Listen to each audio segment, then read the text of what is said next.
அள்ளி அள்ளி கொடுத்த கேப்டன் விஜயகாந்த் இல்லையே என ஏங்கும் ரசிகர்கள்.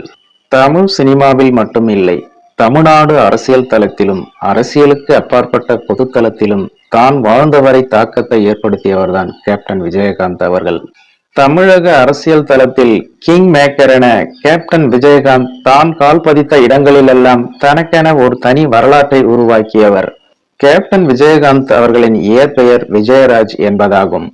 மதுரை மண்ணின் மைந்தரான இவர் கடந்த 1952ஆம் ஆண்டு ஆகஸ்ட் மாதம் 25ஆம் தேதி பிறந்தார். இவரது குடும்பம் ரைஸ் மில் நடத்தி வந்ததால் சிறு வயதிலிருந்தே நல்ல வசதியாகவே வளர்ந்தார். 10ஆம் வகுப்பு வரை மட்டுமே படித்த இவர் அதற்கு மேல் படிக்க ஆர்வமில்லாமல் இருந்தார்.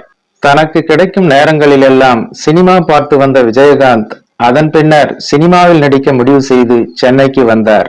புரட்சி தலைவர் எம்ஜிஆர் நடித்த எங்க வீட்டு பிள்ளை என்ற படத்தை சுமார் 70 முறை பார்த்ததாக கேப்டன் விஜயகாந்த் அவர்களே ஒரு சில இடங்களில் குறிப்பிட்டுள்ளார்.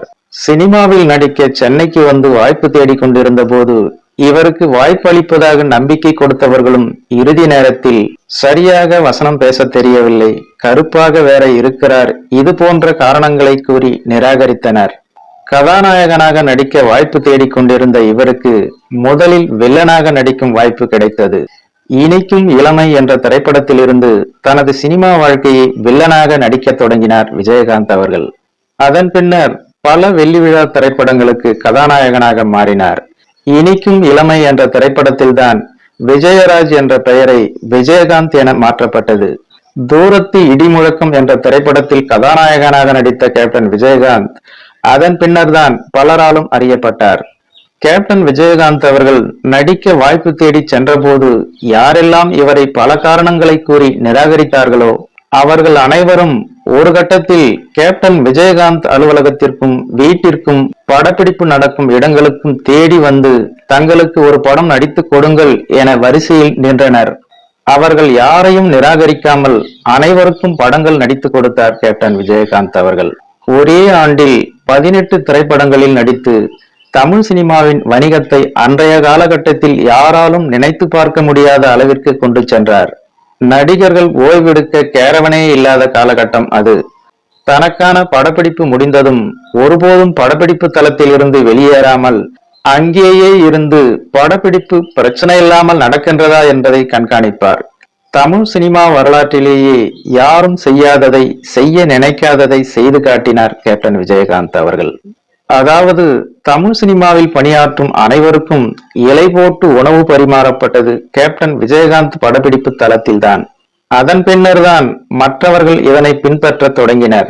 இதற்காக தனது சம்பளத்தில் இருந்து கணிசமான ஒரு தொகையை தயாரிப்பாளர்களுக்கு விட்டுக் கொடுத்தவர் கேப்டன் விஜயகாந்த் அவர்கள். நடிகர் சங்க தலைவராக மாறி நடிகர் சங்க கடனை அடைத்து அதன் பத்திரத்தை மீட்டுக் கொடுத்தவர் கேப்டன் விஜயகாந்த் அவர்கள். கேப்டன் விஜயகாந்த் ஒரு முடிவு எடுக்கின்றார் என்றால் திரைத்துறையில் இருந்த அனைவரும் ரஜினி, கமல் உள்பட யாருமே மறுப்பு தெரிவிக்காமல் அவருக்கு ஒத்துழைப்பு வழங்கி வந்துள்ளனர். முன்னாள் முதலமைச்சர் கலைஞர் அவர்களுக்கு பொன்விழா எடுத்து அன்றைய ஆட்சியில் இருந்த ஜெயலலிதாவிற்கு ஷாக் கொடுத்தவர் கேப்டன் விஜயகாந்த் அவர்கள்.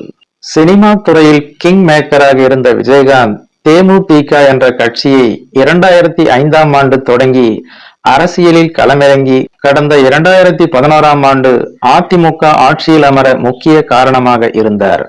அது மட்டும் அல்லாமல் அதே தேர்தலில் பிரதான எதிர்கட்சியாகவும் எதிர்கட்சி தலைவராகவும் மாறினார். அடுத்த சில தேர்தலில் தமிழ்நாட்டின் முதலமைச்சராக உருவெடுப்பார் என அவரது தொண்டர்கள் நினைத்து கொண்டிருக்கும் போது கேப்டன் விஜயகாந்த் அவர்களுக்கு உடல்நிலை சரியில்லாமல் போனது. அதன் பின்னர் அவர் களம் கண்ட 2016ஆம் ஆண்டு தேர்தலில் தோல்வியை தழுவினார்.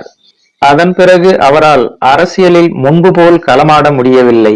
இந்நிலையில் கடந்த ஆண்டு, அதாவது 2023ஆம் ஆண்டு டிசம்பர் மாதம் 28ஆம் தேதி காலமானார். கேப்டன் விஜயகாந்த் அவர்களின் மறைவு தமிழ்நாட்டையே சோகத்தில் முழுகடிக்க செய்தது. அவர் இல்லாமல் வாடும் தொண்டர்களும் ரசிகர்களும் சற்றே கனத்த இதயத்துடனே அஞ்சலி செலுத்தி வருகின்றனர் என்பது குறிப்பிடத்தக்கது. நன்றி, வணக்கம்.